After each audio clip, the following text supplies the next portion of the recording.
Pues vamos a empezar pidiéndole la ayuda a Dios, que Él nos lleve también a concentrarnos, a poder pensar en la realidad de quién es Él, en su palabra, y podamos tener un buen tiempo juntos. Vamos a orar, vamos a hablar con Dios.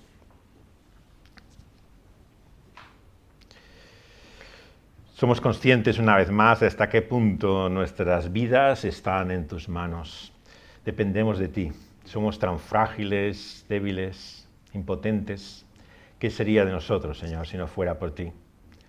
Por eso, al volvernos hoy a tu palabra y a leer también el mensaje que tú tenías a hombres y mujeres que no conocían este libro ni sabían de tu propósito, Señor, para la humanidad, sin embargo, les recuerdas la realidad de que tú, el Dios creador, es también el Dios que ha mostrado su providencia a lo largo del tiempo y todavía para con nosotros.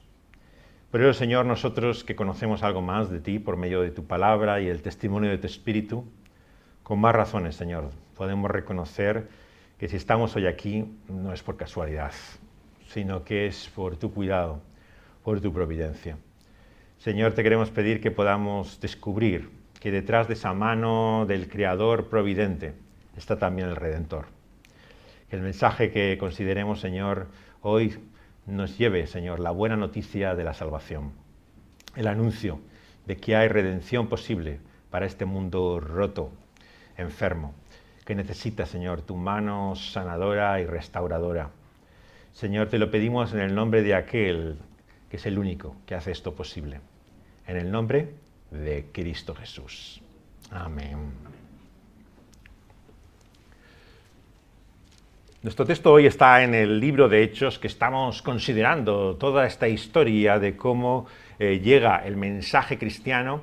Vimos al principio de este capítulo al lugar que lleva el nombre de Iconio, y hoy vamos a considerar qué ocurrió en otro sitio llamado Listra.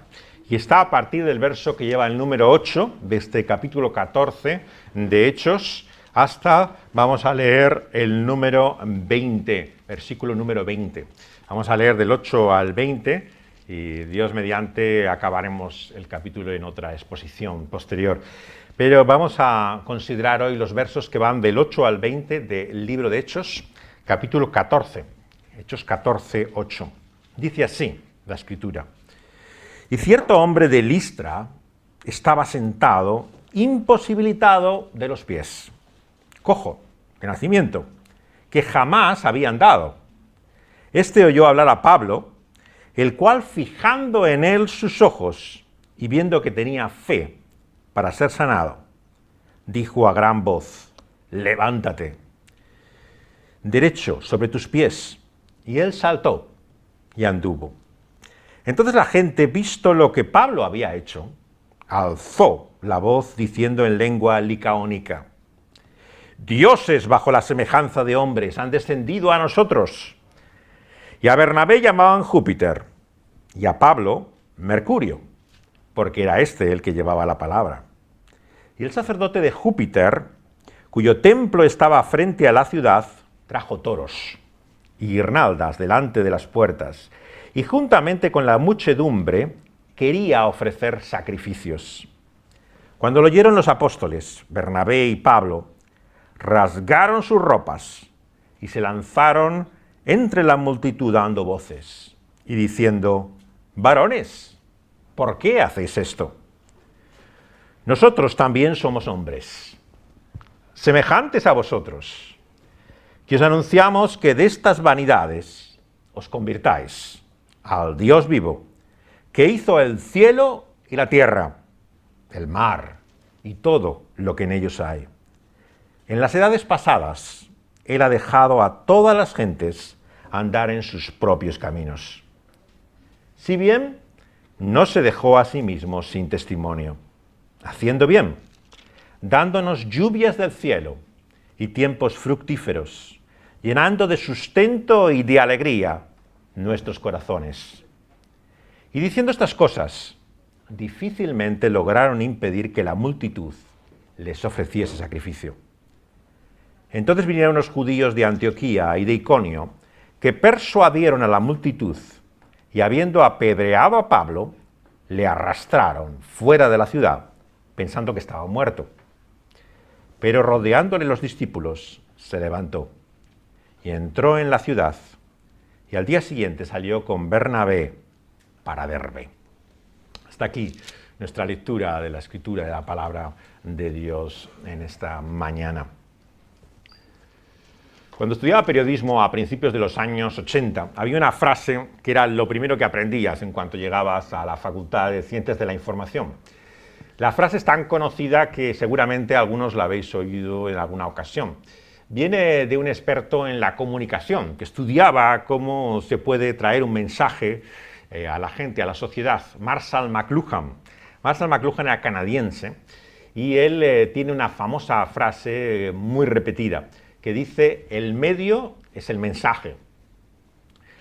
Lo que quería decir McLuhan es que en aquella época de evolución, desarrollo tecnológico de los medios de comunicación, estamos en la época, digamos, dorada de la televisión, que había comenzado en los años 50 y que en los 60 ya se consolida como un medio popular, pero en los 70 es prácticamente la principal forma, incluso de entretenimiento para mucha gente que existía. La radio todavía continuaba su presencia, la prensa escrita, pero de alguna forma clara observa que lo importante para muchas personas no es lo que en estos medios se decía, era el hecho de que venía por el medio en sí. El medio era el mensaje. Algunos todavía recuerdan cuando la televisión tenía más audiencia de lo que ahora tiene, que Internet ha tomado un poco su lugar, cómo la gente simplemente te daba como explicación: es que lo he visto, lo he escuchado en la tele, ¿no? Claro, si nos fijamos es muy parecido a lo que ocurre ahora por medio de Internet, ¿no? ¿De dónde viene la fuente de información? ¿Cómo sabe la gente que algo ocurre? ¿Qué es lo que incluso piensa? ¿Cuáles son sus opiniones o ideas? Sino aquello que ha leído o ha visto en Internet, ¿no? En cierta forma vemos, por lo tanto, que el pensamiento de McLuhan no está tan desencaminado, continúa siendo actual. El medio es el mensaje. No importa realmente tanto para la gente cuál es la fuente, de dónde ha venido esa noticia. Todo el problema de lo que ahora se denomina las noticias falsas, ¿no? Las fake news, ¿no? La gran dificultad que ven muchos para la gente en general, discernir o entender la fiabilidad que tiene algo que ven por Internet, ¿no? Claro, está en los mismos medios cosas que responden a un cierto rigor y conocimiento, con completas mentiras, ¿no? Manipulaciones, engaños, ¿no? Que se difunden tanto por medios de vídeos de YouTube como en páginas por escrito, en la cual se presentan como algo riguroso, se dan citas que sustentan lo que están diciendo, se da todo como una aureola de credibilidad que lo rodea. El texto que hoy tenemos delante de nosotros nos muestra cómo esa confusión, ¿no?, entre el mensajero y el mensaje no es nuevo. Ha existido mucho antes de que los medios de comunicación llegaran a esta forma masiva que tienen de alcance a nosotros. Y la vivieron aquellos hombres que aquí son llamados dos veces en este texto apóstoles, aunque no lo fueran estrictamente. La palabra apóstol se utiliza a veces en la Escritura de distintas maneras. Estrictamente hablando, claro, sabemos, son los 12 hombres que Jesús mismo tiene una relación íntima con ellos y se muestra particularmente ya resucitado a Pablo y le hace parte también de este grupo apostólico. Pero luego hay un sentido general en el cual también se ha hablado de apóstoles a lo largo de la historia. Un apóstol es un enviado, es un mensajero. Y por lo tanto, mensajeros, claro, en la Iglesia Católica es habitual incluso hablar de la tarea, digamos, de dar a conocer la fe católica como apostolado. Si conocéis católicos y habéis tenido vosotros mismos esa experiencia, sabéis que es así como se utiliza la expresión, ¿no? Apostolado en el mundo católico es simplemente el testimonio que das, ¿no?, de la fe de la Iglesia en el mundo. Pero en el mundo evangélico, claro, está lleno de supuestos apóstoles, ¿no? Hay una famosa cifra, no sé exactamente cuánto es, de que en Centroamérica hay tantos apóstoles, ¿no?, que prácticamente ya casi van compitiendo con el número de miembros de las iglesias, ¿no? O sea, han florecido como las setas, ¿no? Y prácticamente ya casi no hay ningún pastor en algunas partes del mundo que no pretenda al mismo tiempo ser apóstol, ¿no? Aparece juntamente ya con su título en África, toda Latinoamérica, pero en grandes partes del mundo vemos todo este fenómeno y claro, esto ha traído incluso una nueva corriente más, ¿no? el superapostolado, ¿no? Hay algunos que dicen, bueno, como hay tanto apóstol, para distinguirse tienes que ser un apóstol especial, ¿no? Y entonces empiezan a distinguir también que hay apóstoles y hay apóstoles, ¿no? Entonces, todo esto nos lleva realmente a la actualidad de lo que nuestro texto nos presenta hoy aquí, ¿no? La confusión tremenda, ¿no?, que hay entre el mensajero, ¿no?, y el mensaje, y lo que es el contexto de lo que la Biblia llama la idolatría. Cuando hablamos de la idolatría, generalmente, claro, en nuestra mente tradicional tiene que ver con imágenes, con ídolos, que pensamos que son representaciones de dioses, ¿no?, o de divinidades. Y aquí vemos nombrados a dos de ellos, ¿no?, que aparecen tanto en el panteón, digamos, de los griegos como los romanos, con diferente nombre. Ellos tomaron toda su mitología y simplemente la cambiaron de nombre, ¿no? Y encontramos a Zeus como Júpiter y a Hermes como Mercurio, pero son los mismos dioses que se conocían de la antigüedad. Hay incluso en la antigüedad escritos que hablan de visitas de esos dioses a los hombres. El más conocido es de Ovidio, tal vez el más importante de estos poetas clásicos, ¿no?, que tiene un libro que se llama Metamorfosis, que no es la novela de Kafka, sino un libro de la antigüedad, que nos cuenta cómo dos ancianos que vivían en esta misma zona, en la cual se da esta historia. Estamos como en el medio de Turquía, para que nos hagamos idea geográficamente dónde nos encontramos, ¿no? Y aparecen en medio de Turquía estos dioses visitando a estos dos ancianos, que los identifican, como hacen aquí los personajes de nuestra historia de Listra, como una visita divina que les hace a ellos. El contexto, por lo tanto, es perfectamente reconocible históricamente. Pero ¿qué tiene que decir para nosotros hoy? Bueno, muchos se han dado cuenta de que también hay ídolos en nuestro tiempo. También hay dioses, ¿no? Hay no solamente personas que se admiran y se ponen sobre un pedestal y que se adoran, prácticamente como si fueran dioses. No se admite ninguna crítica sobre ellas. Ocurre en la política. Sabemos ese espíritu partisano o divisivo que hay en torno al líder, ¿no? Cuando surge un líder en un partido, un movimiento político, sus defensores son acérrimos, ¿no? No admiten ninguna crítica, no hay ninguna posibilidad de sombra. Es como si les atacaras a ellos personalmente. De cierta forma, podemos decir casi que les ofendes cuando estás criticándole a su líder. Y por eso hay ese aspecto emocional, tremendamente virulento, ¿no?, en medio de las discusiones políticas, ¿no?, porque estás tocando algo personal. No simplemente estás hablando de alguien o de algo, o unas ideas siquiera, sino que estás afectando, digamos, a algo que toca su propio corazón. La idolatría en la Biblia, por lo tanto, entendemos que tiene mucho que ver con lo que la Escritura llama el corazón. El corazón no solamente es la sede de nuestros afectos, de nuestra emoción, tiene que ver también con nuestra voluntad. Hacer de corazón algo es querer hacer algo, ¿no? Es desear verdaderamente tener la disposición de hacerlo. Pero también tiene que ver incluso con ideas, con lo que pensamos. Sería el centro de todo. El corazón es aquello que explica la motivación que hay última de las cosas. Y en la Biblia es muy importante el corazón, porque vemos que para entender la vida y las cosas que hacemos y lo que ocurre, tenemos que ir más allá de las apariencias. Nos damos cuenta una y otra vez que hacemos cosas, pero ¿por qué las hacemos, no? ¿Cuál es la motivación? ¿Cuál es la disposición? La gente dice cosas, tiene ideas, pensamientos u opiniones, pero ¿por qué dice lo que dice? ¿Por qué actúa de esa manera? ¿Por qué hay un comportamiento tan extraño en el ser humano? ¿Por qué somos capaces de traicionar incluso a los que más queremos, de no cumplir nuestras promesas? Hay unas motivaciones profundas que la Biblia describe con ese término de idolatría. Son esos dioses, ¿no?, esos ídolos que hay en nuestro corazón. El gran problema de la idolatría, como ocurría en la antigüedad, es que hay tantos dioses, a veces parece como hombres, ¿no? El gran reformador Calvino decía que el corazón humano es una fábrica constante de ídolos, ¿no? De alguna manera, el gran problema es que hay tantos ídolos y dioses muchas veces como motivaciones tienen las personas a hacer las cosas. ¿Por qué? Porque detrás de esa idolatría, digamos, general, hay una idolatría profunda.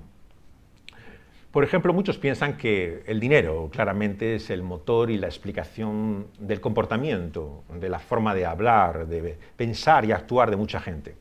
Y es cierto, el dinero explica mucho de cómo funciona la vida, de por qué la gente dice lo que dice o hace lo que hace. Pero no es verdad que también detrás del dinero hay diferentes motivaciones. Hay gente que busca el dinero pues, para conseguir lo que no ha alcanzado de otra manera en la vida.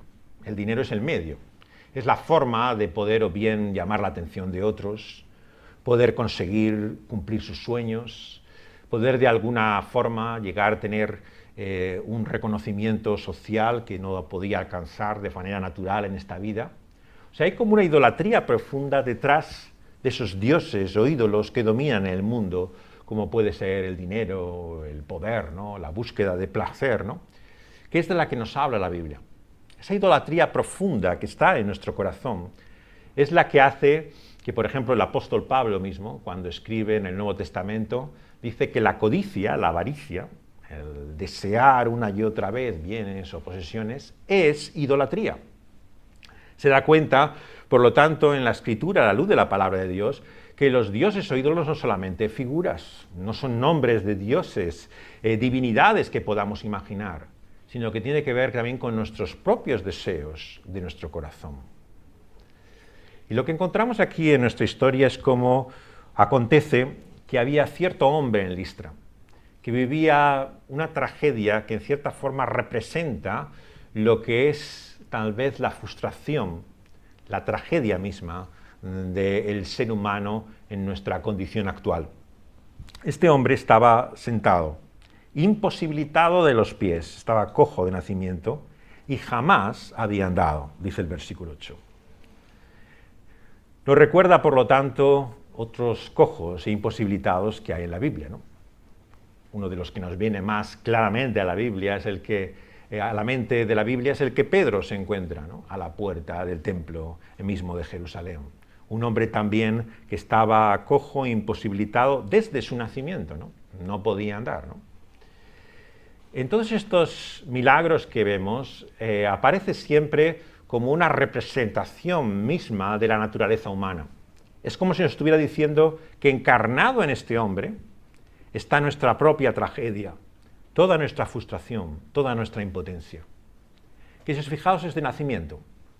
Decía Chesterton, el gran escritor inglés convertido al catolicismo, ¿no? Que el pecado original es la única doctrina cristiana que no hace falta demostrar racionalmente. Cualquiera la puede entender incluso sin saber nada de religión. ¿Por qué? Porque uno descubre rápidamente, ¿no? Que el ser humano, incluso desde que es niño, ¿no? Tiene esta inclinación al mal. Quien tiene una imagen idealizada, rosa realmente de la infancia es que no tiene niños alrededor. Si realmente recuerdas algo de tu propia infancia, ¿no? Te das cuenta hasta qué punto puede ser retorcido, ¿no? Absolutamente enrevesado, ¿no? Dar una apariencia falsa, ¿no? Y este estado y condición del ser humano nos acompaña desde que venimos. Parece que la vida no puede ser otra vida que lo que es, ¿no? Este es el mejor de los mundos posibles y no podemos imaginar otro. Así era para este hombre, sentado, imposibilitado, cojo de nacimiento. No conocía otro tipo de vida. Pero nos dice que al oír hablar a Pedro, dice el versículo 9, fijando en él sus ojos, vio que tenía fe para ser sanado. Y diendo una gran voz, dijo, levántate, derecho, sobre tus pies. Y él saltó y anduvo. Este milagro que inmediatamente nos recuerda a todos estos otros momentos de intervención sobrenatural y milagrosa, ¿no? Nos habla de la relación entre la fe, ¿no? Y la sanidad, ¿no? Esta ha sido siempre una de las cuestiones que muchos han preocupado, ¿no? Bueno, si los milagros existen, si hay algo sobrenatural y extraordinario que puede ocurrir en la vida, ¿cómo se explica, ¿no? ¿De dónde vienen? Claro, en la Biblia encontramos, e incluso fuera de ella, ¿no? Los sanadores o curanderos que no actúan en el contexto, digamos, religioso, también hablan de fe, ¿no? Si conocéis algunos, ellos también dicen que hay que tener fe en lo que ellos te dicen para ser curado, ¿no? De alguna forma forma parte de todo el paquete, ¿no?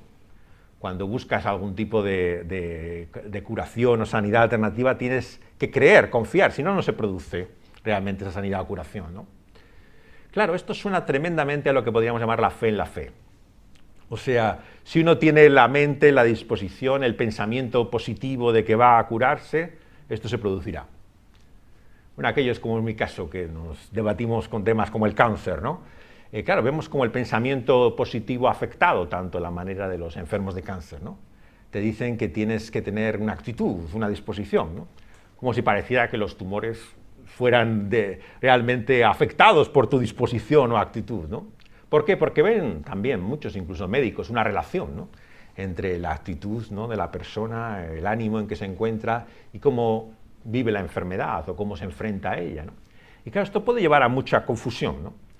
¿En qué sentido está la fe relacionada con la curación o con la sanidad? Bueno, vemos en la Biblia que hay veces en que esto explícitamente se dice, que hay una fe detrás de sanidad, pero otras veces que no. O sea, la curación y la sanidad no siempre en la Biblia vemos que tiene una relación inmediata, por ejemplo, de precedencia, de orden. Primero se cree, luego se sanado. No, hay veces también en la Escritura que primero son curados y luego creen. O sea, no hay una regla automática, mecánica, ¿no?, por la cual esto se produce como si fuera un mecanismo, ¿no?, que pudiéramos aprender y tener de esa forma acceso a él. Lo que vemos es lo inmediato, lo radical de esa curación. Hoy en día, tristemente lo sabéis, ¿no?, muchos de los que dicen dedicarse a sanidades y curaciones, realmente, a la luz de los síntomas que uno ve, no puede darse cuenta verdaderamente si está sanado o curado. Por eso es que muchos recurren a la falsificación, ¿no? Hay gente que, incluso lo sabemos, se dedica a esto y coloca gente en sillas de ruedas, ¿no?, para representar que se ha producido esa curación radical o milagrosa. Pero generalmente las que ellos creen que se ocurren y se producen, más bien pensarían que son graduales, que no es algo que se produce de un momento a otro. Pero en la Biblia, ¿la curación es curación o no es curación? O sea, o se produce realmente un cambio radical o drástico, o la gente no ha sido sanada. Y tan drástico como este, un hombre imposibilitado de nacimiento, que de repente nos dice con esta expresión tan característica, saltó, ¿no? Verdaderamente es un cambio tan radical que no es que se vaya produciendo un restablecimiento en las piernas, es que está brincando. O sea, literalmente es algo milagroso, sobrenatural, claramente, ¿no?, evidente. ¿Y qué es lo que ocurre entonces a la gente que contempla y es espectadora de esto? Nos dice que la gente, al ver lo que Pablo había hecho, y fijaos bien a quien se le identifica como el autor de esta sanidad, a Pablo, alza la voz diciendo, en la lengua licaónica propia de ellos, dioses bajo la semejanza de hombres han descendido a nosotros. Y a Bernabé llaman Júpiter y a Pablo Mercurio, porque este era el que llevaba la palabra. Y el sacerdote de Júpiter, cuyo templo estaba frente a la ciudad, trajo toros, guirnaldas delante de la puerta juntamente con la muchedumbre que quería ofrecer sacrificios. Todo este mundo que estaba dominado por los romanos, el latín es lo que ha quedado en muchas de las descripciones, pero también había otra habla, otro idioma, como ocurre en partes de nuestro país, Cataluña, otros lugares de nuestra geografía, son bilingües, ¿no? La gente pasa de un idioma al otro, escribe en uno y habla en otro, y aquí encontramos lo mismo, ¿no? Aunque sabemos incluso de estos templos, de los que aquí se nos habla, que existían en esta misma localidad, había también un cierto bilingüismo, ¿no? Y es muy importante en la comunicación del mensaje cristiano, y se redescubre de una forma especial, como sabéis, en la Reforma, en el siglo XVI, ¿no?, en nuestra propia tradición, ¿no?, que la palabra de Dios es transmitida también en su propio idioma, ¿no?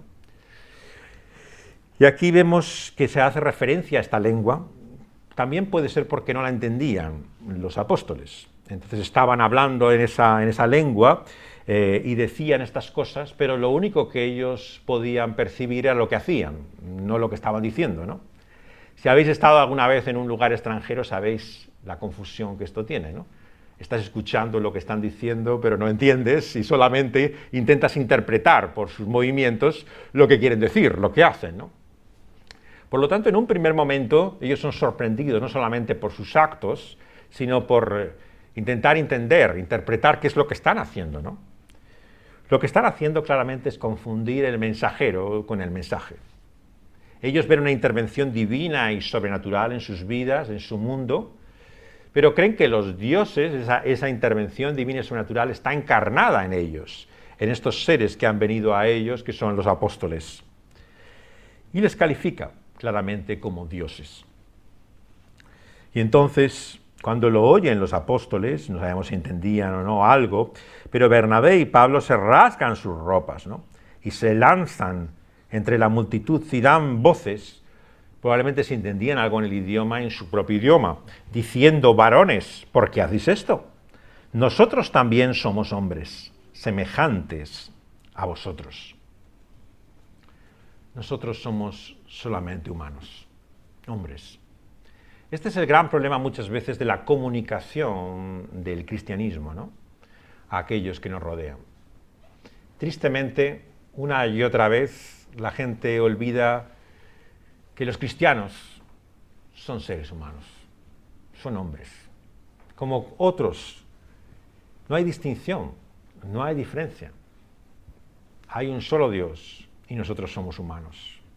Y nuestro cristianismo muchas veces tiene muy poco de humano. Parece tan divino que realmente andáramos unos centímetros sobre el suelo. La visión que damos de la santidad es de todo menos humana, ¿no? Y parece como que estuviéramos con una doble naturaleza, divina y humana, como si ya hubiéramos pasado a otra fase, a otro carácter y naturaleza. Cuando comprendemos lo que aquí nos dice la palabra apostólica, vemos lo liberador del verdadero mensaje cristiano, del neotestamentario, que es que Dios nos ha llamado a ser unos seres especiales, como dioses o ángeles intermedios, criaturas espirituales, sino a ser verdaderamente humanos. El cristiano no es otra cosa que un ser humano. Y comprender esto es enfrentarse en primer lugar a la incomprensión de muchos que nos rodean, que cada vez que presentas tu fe piensan que de alguna forma eres diferente a ellos, que careces de esos rasgos que determinan la humanidad. Y una vez y otra tenemos que volver a esta declaración profunda en la Escritura, por la cual entendemos que somos humanos, no somos otra cosa. Lo que estaba diciendo también, claro, el mensaje apostólico es que habían sido simplemente instrumentos, mensajeros, que habían sido usados y utilizados por ese Dios para esa obra, pero no venía de ellos. Pedro lo explica muy claramente antes, en el milagro que hizo en la puerta del templo de Jerusalén. No penséis que nosotros lo hemos hecho por nuestra habilidad o capacidad o poder, ni siquiera por nuestra propia fe. Es Dios sobrenaturalmente, por Cristo Jesús, el que ha hecho este milagro. Esto es algo que insisten una y otra vez cuando se produce esta confusión, ¿no?, entre el mensajero y el mensaje. Ellos son simplemente el medio. Son un instrumento, no son realmente otra cosa más que simplemente humanos. El mensaje, por lo tanto, apostólico, nos muestra la gran diferencia, ¿no?, entre el Dios y la humanidad, ¿no? El hecho de que tenemos una fe y creemos en una realidad trascendente y divina, pero al mismo tiempo estamos arraigados en esa creación de la que ahora habla a continuación el apóstol. Esa creación de la que formamos parte. Somos criaturas. Por lo tanto, si no somos dioses, tenemos que comprender nuestra vida a la luz de esta dependencia, de esta necesidad, de esta fragilidad e impotencia, ¿no?, que estaba encarnada en este hombre imposibilitado, pero que también está en cada uno de nosotros. ¿Qué es lo que dice a continuación? Nos dice que cuando dijeron, al rasgarse las vestiduras y lanzarse a la multitud: somos hombres, semejantes a vosotros, que os anunciamos que de estas vanidades os convirtáis al Dios vivo. La vanidad es realmente una expresión a veces difícil de poder captar en su sentido bíblico. Por un lado hay libros como Eclesiastés, ¿no?, que es un libro liberador también en muchos sentidos, ¿no? Vanidad de vanidades, todo es vanidad, decía el predicador de Eclesiastés. Claro, muchos lo han visto como una especie de declaración existencialista, pero no es este el sentido de Eclesiastés. Eclesiastés nos habla de la temporalidad, de la realidad bajo el sol en la vida como es ahora. Y lo que nos dice es que es todo transitorio, todo efímero. Todo está por un tiempo y cambia de generación en generación, de momento a momento. Hay tiempo para todo. como dice en su conclusión, que ha inspirado canciones y tantas obras, el libro de Eclesiastés. Cuando la Escritura llama vanidad a algo, habla en primer lugar de su carácter temporal. La realidad es que el hombre, como ser humano, muere, puede ser enfermado, debilitado. Y esto es lo tremendamente humillante, ¿no?, de la experiencia humana, porque llegues a creerte que eres algo más, ¿no?, que realmente tienes control sobre tu vida, que puedes hacer lo que quieras con ella. Y de repente viene la enfermedad y viene la muerte y te das cuenta que se escapa la vida de tus manos. Por lo tanto, la vanidad de la vida marca esa realidad humana. Pero paradójicamente el ser humano pone su confianza también en vanidades, realidades temporales. Hoy lo tienes y mañana no lo tienes. Hoy cuentas con ello y te parece que esa es la seguridad que tienes. Pero incluso aquella persona que puedes amar o querer, como aquello para lo que vives, puedes perderlo igualmente. Estás confiando en vanidades. La vanidad por eso tiene en primer lugar un sentido de temporalidad. Pero en segundo lugar también, como muchos observan también en el propio libro de Eclesiastés, tiene un sentido de lo que se denomina en castellano futilidad, como falta de sentido, ¿no?, de propósito. Uno pone toda su confianza en algo y de repente cuando se hace la luz, ¿no?, cuando uno despierta, se da cuenta, pero ¿cómo he podido ser tan tonto? ¿Cómo he podido ser tan estúpido de pensar realmente que esto era la solución para mi vida? Que iba a ser feliz por esta persona, por esta cosa, por aquello que estaba buscando. Entonces como que la luz amanece, ¿no?, tu conciencia y sentido, y te das cuenta de la vanidad de lo que confiabas. Pero qué idiota he sido, ¿no? ¿Qué pensaba realmente que me iba a dar esa persona o esa cosa? Por eso la Escritura nos llama a volvernos, a arrepentimiento, se dice en lenguaje cristiano, a dar un giro, un cambio de nuestra vida, de la confianza en estas cosas y en otras personas, al Dios vivo y verdadero. El llamado cristiano, por lo tanto, que vemos en esta palabra apostólica, es siempre a volverse, a cambiar radicalmente nuestra visión y nuestra vida, de estas cosas vanas e inútiles, a la única realidad que permanece, que es Dios mismo. Y por eso dice que os anunciamos que de estas vanidades os convirtáis al Dios vivo. La conversión es darse cuenta, en primer lugar, de lo vano, de lo inútil. Por eso es que cuando una persona vive para algo y para alguien, y se da cuenta de que finalmente no le va a solucionar y dar la felicidad que anhela, hay también en esa decepción una oportunidad. El arrepentimiento y la conversión también Dios lo obra por medio de momentos en nuestra vida en que vemos, nos damos cuenta de repente lo que estamos haciendo con nuestra vida. Y en esos momentos es cuando Dios interviene y produce ese cambio que llamamos conversión. Es cuando dándonos cuenta realmente de lo vano de lo que es nuestra vida, tenemos ese cambio, ese giro, esa conversión. ¿Y ese Dios quién es? Nos dice el Dios que hizo los cielos y la tierra, el mar y todo lo que en ellos hay. Es el Dios creador, es el autor de la vida.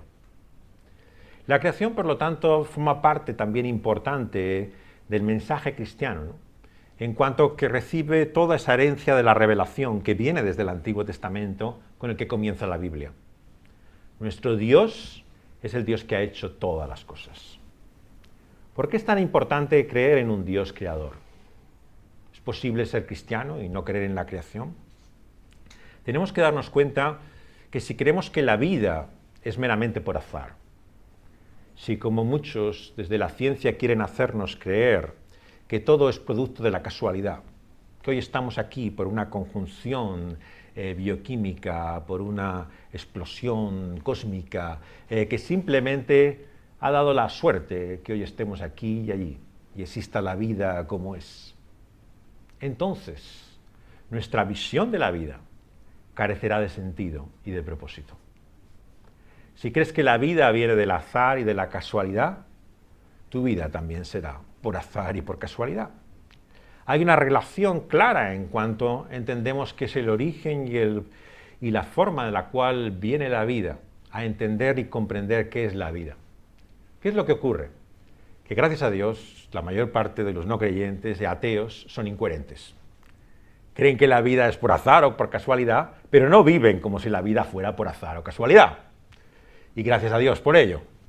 Claro, no podrían levantarse cada mañana, esperar, ir con un medio de transporte a su trabajo, pensar que van a hacer lo que tienen que hacer en la vida si pensaran que todo es casual o por azar.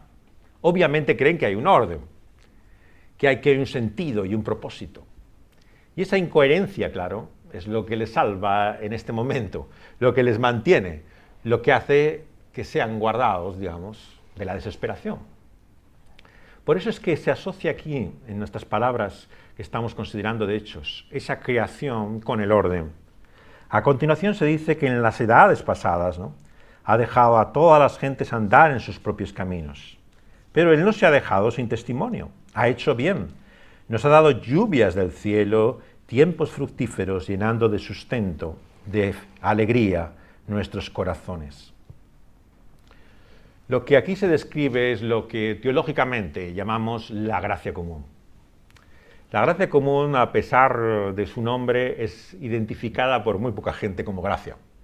Les parece tan común, tan obvio, tan supuesto, que pocos ven realmente la mano divina de lo que hay detrás de ello.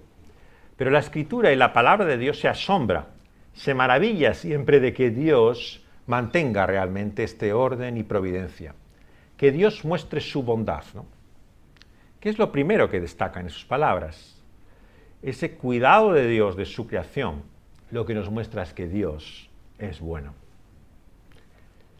Ciertamente a la luz de la palabra de Dios podemos entender que el mal está en nosotros, pero todo lo bueno que en la vida nos puede ocurrir no viene de ti o de mí, sino de Él. Eso es lo que nos invita a creer y lo que nos llama a conocer Dios por su palabra.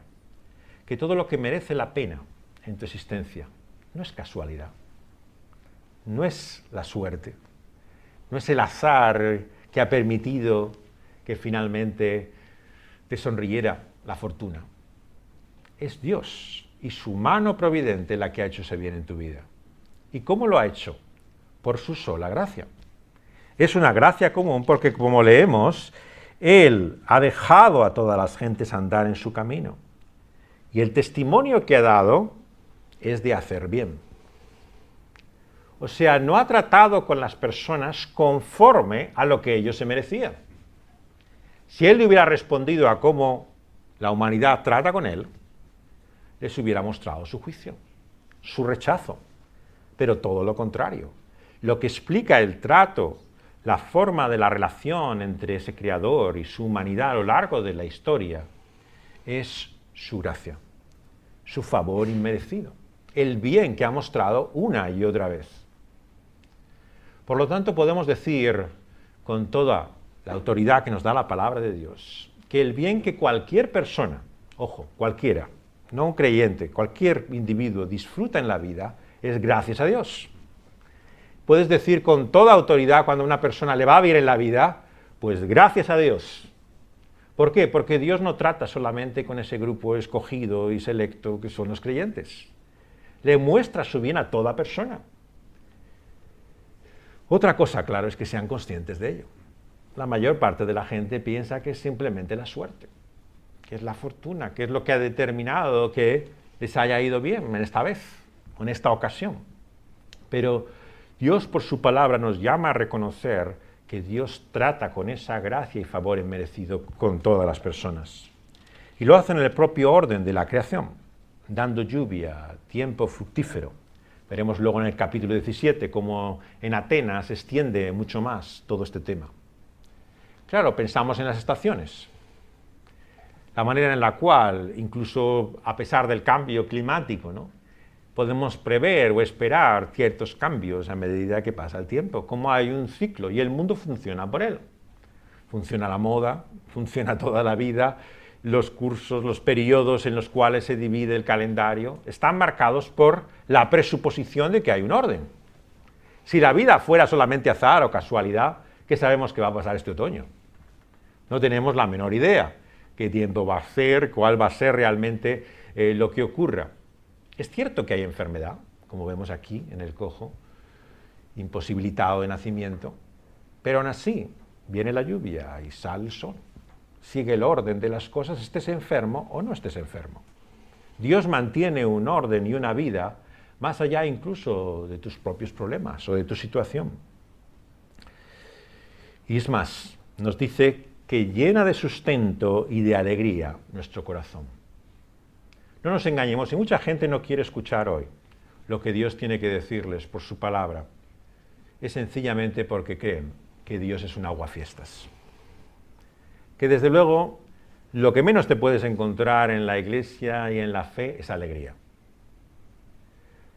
Puede que sea bueno, correcto y justificado la religión, pero desde luego es un rollo. Eso no hay ninguna duda. Y eso es lo que la gente tiene profundamente arraigado en su cabeza. Tendrá objeciones, críticas, responderá al cristianismo por sus problemas para poder comprenderlo o entenderlo o aceptar esa verdad, pero en el fondo, ¿qué es lo que piensan? Esto es un aburrimiento. Les da igual lo que les puedas demostrar o convencer. Lo que están seguros es que esto es un rollo. Y por lo tanto, sea cual sea la verdad o falsedad de ello, es algo que no me atrae, no me interesa. No produce más que rechazo en la mayor parte de las personas. Como veíamos al principio de este texto del capítulo, hay como una inmunidad de la gente a todo lo que suene religioso. Lo que les produce es repulsión. Esto, desde luego, no va conmigo. Sin embargo, la realidad, lo que Dios ha hecho en la vida de estas personas, no en un ámbito religioso, sino en la vida general y natural, es mostrarles su bien, darles sustento, alimento, cuidado, poder disponer para ellos y darles alegría en su corazón. ¿Qué quiere decir esto? Que sencillamente que el día que una persona sonríe y está satisfecha, eufórica y contenta de la vida, no es por casualidad. Es que Dios ha puesto esa alegría en su corazón. Entender es entender hasta qué punto Dios es el Señor de la vida. No es solamente el Señor de ese pequeño grupo, de esa minoría que son los cristianos. Es el Dios de este mundo. El Dios que controla su creación. El Dios que la ha formado y la sustenta. Y esta es la visión que la Biblia nos da y que debemos recibir en la enseñanza apostólica. No reducir nuestro Dios solamente a este contexto de lo que entendemos que es la salvación, de aquellos que son verdaderamente sus hijos por medio de la fe, sino entender que Dios es más grande. Y es así como los apóstoles se lo quieren hacer mostrar a aquellos habitantes de Listra. Y debemos hacerlo nosotros. No debemos hablar como si Dios no existiera fuera del contexto de la fe o de la salvación. Da igual que creas o no creas. Da igual que seas creyente o no creyente. Dios es tan real como nos muestra la palabra de Dios, independientemente de lo que tú pienses sobre Él o sea tu fe. Y lo que Dios hace no depende de ello. Vemos que Dios es más grande que nuestras ideas de Dios, que nuestros pensamientos de Dios. La confusión entre el mensajero y el mensaje lleva aquí finalmente a nuestro texto a que, a pesar de decir estas cosas, difícilmente logran impedir que la multitud ofrezca sacrificio. Ellos le adoran como si fueran dioses. Y tristemente, este tipo de idolatría la encontramos en el cristianismo mismo. ¿Cuánta gente hay que sigue a siervos de Dios, predicadores, este gran ministro, instrumento divino, y van a donde ellos vayan? Les sirven como un dios, les colocan en un pedestal y les adoran. ¿Y qué es lo que pasa? Pasa lo que pasa aquí. Cuando finalmente vienen judíos de Antioquía y de Iconio, que persuaden a la multitud, apedrean a Pablo y le arrastran fuera de la ciudad, pensando que le han matado. De la igual forma que le levantas en el pedestal, le hundes hasta lo más profundo. Este es el efecto una y otra vez incluso de la idolatría religiosa. Puedes admirar, reconocer, adorar finalmente a alguien como si fuera sobrehumano. Y luego, con la misma facilidad que lo has levantado, lo dejas hundir hasta lo más bajo. Realmente qué fácil es hacer leña del árbol caído, ¿no? Como decimos en un antiguo refrán español, ¿no? Igualmente que nos ilusionamos, nos decepcionamos. Podemos estar un tiempo absolutamente absortos, admirados, que luego, igual que era todo, se convierte en nada. Esta es la vanidad de la idolatría. Sea en quien sea puesta, sea en un contexto religioso o fuera de él. No lo olvidemos, el ministerio para muchos también es una idolatría. Es lo que sirven, crean sus organizaciones, imperios con su nombre, dicen servir al Señor y lo que están sirviendo es a sí mismos. Y la gente los sigue y los admira y una y otra vez se convierten en aquellos que levantan a estas personas, cuando son responsables ellos también de eso que está ocurriendo. Luego les culpamos a ellos. Era un manipulador, un mentiroso, un engañador, un falso. Mira lo que hacía en realidad. Ponía esa cara de santo y luego se comportaba como un demonio. Pero ¿quién le ha puesto en el pedestal en el que estaba? Si no eres tú mismo. Por lo tanto, encontramos esta terrible conjunción en la idolatría. Ponemos nuestra confianza, adoración en alguien, pero participamos nosotros de esa misma necedad y de esa misma locura, de esa misma vanidad. La Escritura, por lo tanto, nos llama a abandonar esa vanidad y volvernos al Dios vivo. ¿Y qué ocurre cuando servimos al Dios vivo y traemos este mensaje como hacen los apóstoles? Como veremos el próximo día, te pueden apedrear hasta pensar que te han dejado muerto. La descripción de lo que aquí ocurre parece que no es un milagro, estrictamente hablando. No es que realmente resucitara después de haber sido apedreado, simplemente que estaba tan mal herido que parecía muerto, ¿no? Sabéis que a veces cuando una persona es golpeada pierde la conciencia, ¿no? Y parece que realmente ya está muerta, ¿no? Y por eso es que se aseguran siempre algunos que tienen más conocimiento de si está viva o no está viva la persona, ¿no? Y con Pablo parecía que ocurría esto. Pablo es muy discreto cuando habla de sí mismo. Y en Corintios solamente hace una referencia, ¿no?, a una vez que estuvo apedreado, que entendemos que probablemente fue aquí, en Listra, apedreado como muerto. Y lo menciona el apóstol en esa lista, como veremos el próximo día, de cosas de las que realmente está orgulloso.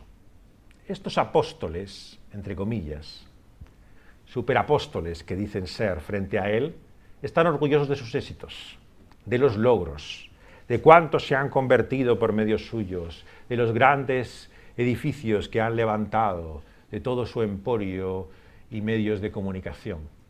¿Pero de qué se enorgullece el apóstol? De su debilidad, de su fragilidad, de su sufrimiento y de esas pruebas que le han llevado a la persecución, incluso casi hasta el borde mismo de la muerte, como ocurrió aquí. ¿Cómo se puede enorgullecer a alguien en esto? ¿Cómo puedes encontrar tu satisfacción verdaderamente en haber padecido lo que padeció el apóstol? Para él, a diferencia de aquellos hombres, su confianza y esperanza no estaba en el éxito de su misión, en los logros que pudiera alcanzar, en el número de convertidos que hubiera habido. Cuando el ministerio pone falsamente su confianza en los resultados, en el logro, entonces viene una inmensa decepción. Te ha fallado ese Dios.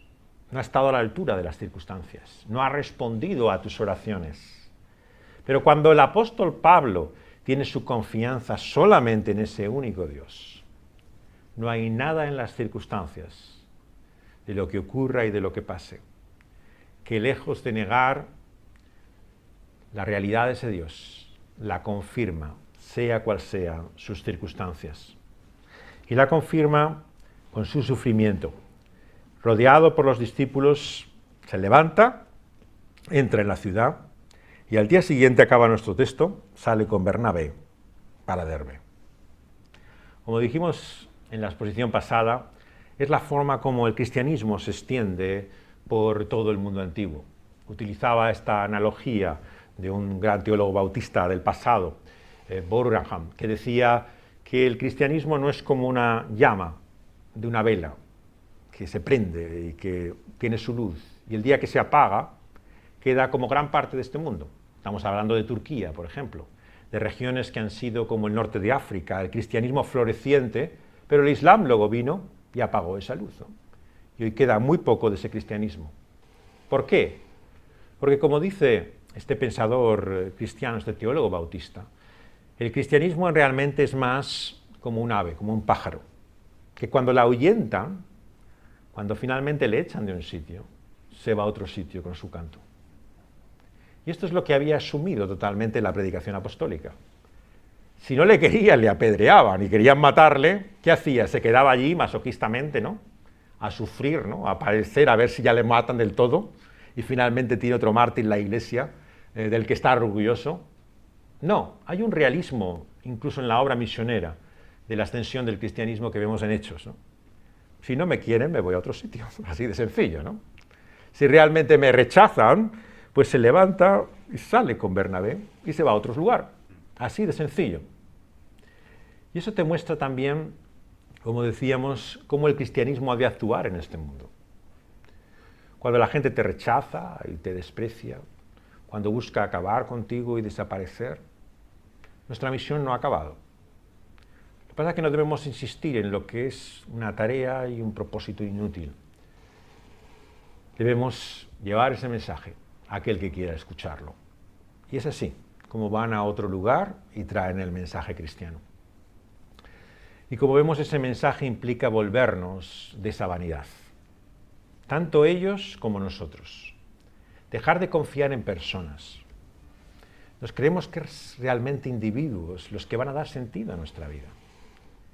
Y la idolatría tiene este profundo lazo afectivo, emocional. ¿Por qué nos cuesta mucho, tanto, ¿no? Que parece imposible, ¿no? Romper verdaderamente con esa adoración y esa idolatría?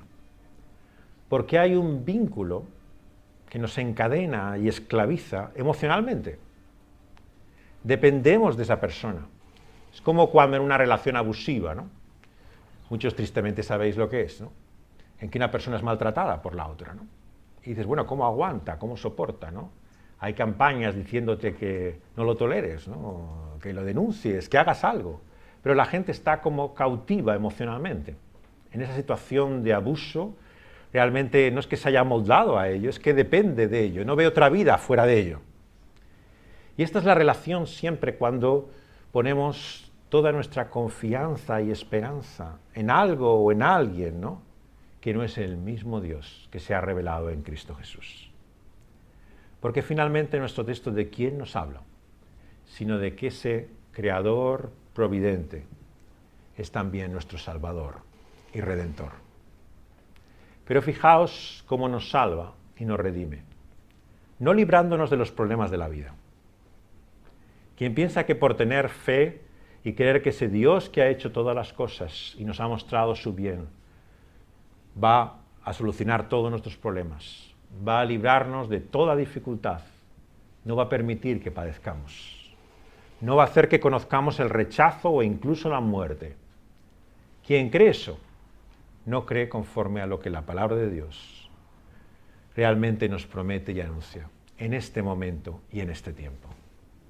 Habrá un momento en que ya no habrá enfermedad, dolor y muerte. Como ese cojo curado y restablecido, Dios hará nuevas todas las cosas. Pero todavía hoy, en este mundo, conocemos la incomprensión y el sufrimiento. Y tenemos que tener una perspectiva realista de lo que es la vida, también siendo cristianos. No es la solución a nuestros problemas. ¿Cuál es la diferencia entonces? Si puedes morir de una forma absurda entonces, como aquí el apóstol, y vivir en esa misma vanidad, ¿qué diferencia hace la fe? La diferencia es dónde está tu confianza, dónde está tu fe. Si tu confianza y tu fe está en esas circunstancias, está en otras personas, en lo que has logrado o conseguido, no hay forma de poder levantarse y continuar.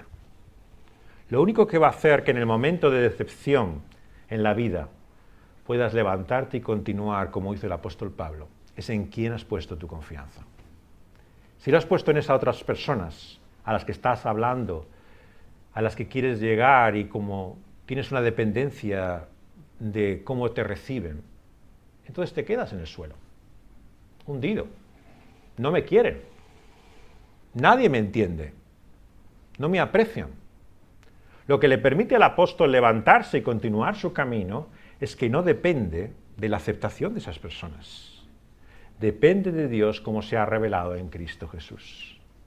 Y esa es la diferencia de la fe. Entender que creemos en un Creador que sustenta todas las cosas con su mano poderosa. Pero ese Creador y Providente es Cristo Jesús, cuyas manos han sido heridas y traspasadas en la cruz del Calvario, y ha sufrido en su propia carne el destino de esa humanidad hasta la propia muerte. Por lo tanto, cuando creemos en Dios, en Cristo Jesús, la cruz no nos es extraña. Como para Pablo el apedreamiento o la muerte no era una realidad ajena, formaba parte de la realidad de conocer a ese Dios que les ha mostrado dada la vida y puesto alegría en su corazón, pero cuyas manos han sido traspasadas en la cruz del Calvario y ha sufrido el rechazo, el desprecio. La multitud que clamaba Hosana cuando entra en Jerusalén, después dice crucifícale. La gente que le admiraba y que una y otra vez hablaba de él con toda esa fascinación, luego le rechaza y le desprecia. El Dios que conocemos no depende de la aceptación de esas personas, sino que en Cristo Jesús puede entregar su vida y decir, consumado es, completada su obra, sabiendo que está en las manos de aquel que tiene todo el control, finalmente, sobre la vida y sobre la muerte. Es una señal de triunfo. Su cruz y su muerte no es su fracaso, es el hecho de que Dios ha hecho su obra en Cristo Jesús hasta la propia muerte. Pero no lo ha dejado en la tumba. Levantado de los muertos, resucitado al tercer día, es quien hace ahora los milagros que están viendo y haciendo los apóstoles. No son ellos, es Cristo resucitado el que levanta a este cojo, el que le hace saltar de alegría y le da la vida. Entienden, por lo tanto, que aquel Dios sufriente en la cruz del Calvario, con el cual se identifica Cristo con el apóstol en su propia experiencia de dolor y de padecimiento hasta el punto de estar cercano a su propia muerte, es el Dios que ha mostrado su poder, el poder de la resurrección. Y ese poder es el que nos levanta cuando parece que estamos muertos. Ese poder es el que nuestra fe hace que cuando parece que nuestra vida ya no tiene ningún sentido, de repente despertamos y el Señor te da el ánimo y la esperanza de que hay otra vida más allá de la que ahora conoces. Vamos a pedirle a Dios que tengamos esa esperanza, que viene de la experiencia de su sufrimiento, pero también de la resurrección, de la realidad de esa fe que nos muestra que tenemos un Dios bueno y un Dios también que tiene un propósito para nosotros, que nos da un sentido en esta vida. Vamos a pedírselo finalmente en oración. Oh Dios, venimos ante ti, confesando y reconociendo que hemos confiado en cosas y personas vanas, inútiles, que no pueden salvarnos en la hora de la necesidad, que no pueden librarnos de la muerte, pero tampoco de ninguna de las dificultades y contradicciones que tiene la vida. Qué estúpidos hemos sido, Señor, pensando que algo y alguien podía ser más grande que tú, Señor, y dar el sentido y la felicidad, mostrarnos un poder, Señor, y tener la capacidad que solamente tú tienes. Perdónanos, Señor. Perdónanos porque hemos sido necios, porque hemos puesto nuestro corazón y confianza donde no teníamos que haberla puesto. Ayúdanos, Señor. Señor, danos tú la capacidad para poder ver las cosas como son, para cambiar nuestra perspectiva, para dar ese giro y convertirnos de los ídolos y dioses falsos al Dios vivo y verdadero que se revela en Cristo Jesús. Señor, que si alguno de nosotros todavía no ha vivido esa experiencia, esa realidad de su conversión, de ese cambio claro en su vida, que tú la hagas posible, que le hagas despertar a la realidad de su vida y que se dé cuenta de la vanidad de los ídolos que sirve, Señor, y se vuelva a ti, el Dios vivo y verdadero. Ayúdanos a reconocer, Señor, tu bondad para con todas las personas. Señor, que no seamos mezquinos, miserables, y pensemos, Señor, que tenemos el monopolio del favor divino. Señor, haznos más agradecidos. Señor, que estemos más dispuestos a adorarte y reconocerte, a confesar, Señor, incluso delante de otras personas, que es gracias a Dios que son felices, que gracias a Dios que tienen para comer, que gracias a Dios que les ha dado la vida. Danos el valor para reconocerlo y confesarlo así delante de ellas. Que nuestro Dios, Señor, es más grande, Señor, incluso que ese propósito de salvación que muestra su gracia generalmente y comúnmente a toda persona. Señor, que esta manera en la cual Dios habla a todo individuo lleve también a algunas personas a darse cuenta de dónde viene, Señor, el bien que disfrutan. Señor, que puedas de esa manera comunicarte, hablar a sus vidas, Señor. Sabemos que muchas veces es cuando llega el sufrimiento y los problemas que la persona percibe su situación y necesidad. Pero si pueden hacerlo, Señor, incluso en medio de esa dicha, que puedan recibir, Señor, este mensaje y esta palabra de ti. Pero que cuando suframos nuestra impotencia, nuestra fragilidad y necesidad como aquel cojo de nacimiento, podamos vivir ese milagro, Señor, que tú haces por la obra de Cristo resucitado, levantando nuestras vidas, Señor, de esa muerte espiritual. Señor, ayúdanos a traer ese mensaje de esperanza, de salvación, de intervención sobrenatural que anuncia el final y la restauración de todas las cosas. Cuando tú, Señor, hagas posible que nuestro propio cuerpo sea, Señor, transformado a un cuerpo en el cual ya no haya enfermedad ni haya muerte. Danos esa visión realista de la vida que tienen los apóstoles, Señor, a comprender la diferencia que hace la fe, Señor, en nuestra existencia, y a no depender tanto de la aceptación o el rechazo de otros. Señor, haznos menos conscientes, Señor, de los demás y de su actitud para con nosotros, y más pendientes de ti y de tu aprobación y aceptación, Señor. Porque solamente así podremos, como el apóstol, levantarnos después de haber sido derribados como muertos y continuar nuestro camino.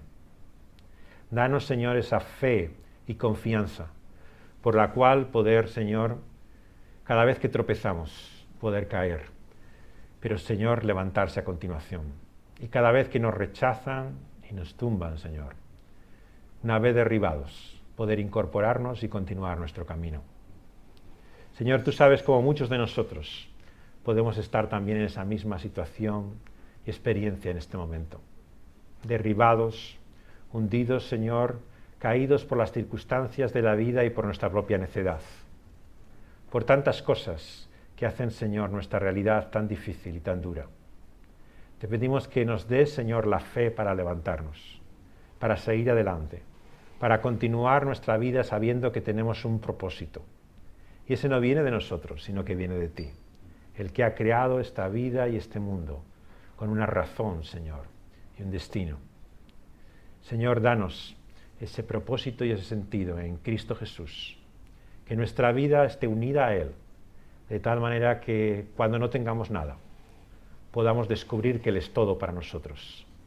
Y que cuando que Cristo sea todo para nosotros, ni la vida ni la muerte, Señor, nos pueda afectar tanto que parezca que ponga en peligro nuestra vida.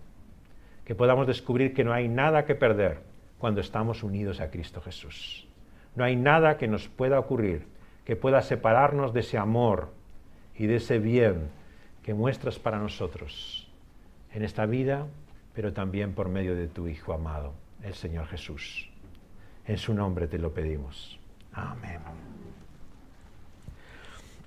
Y ahora que ese amor que hay de Dios, que esa gracia que nos muestra Cristo Jesús y que esa comunión profunda e íntima del Espíritu Santo esté con nosotros, ahora y siempre. Amén.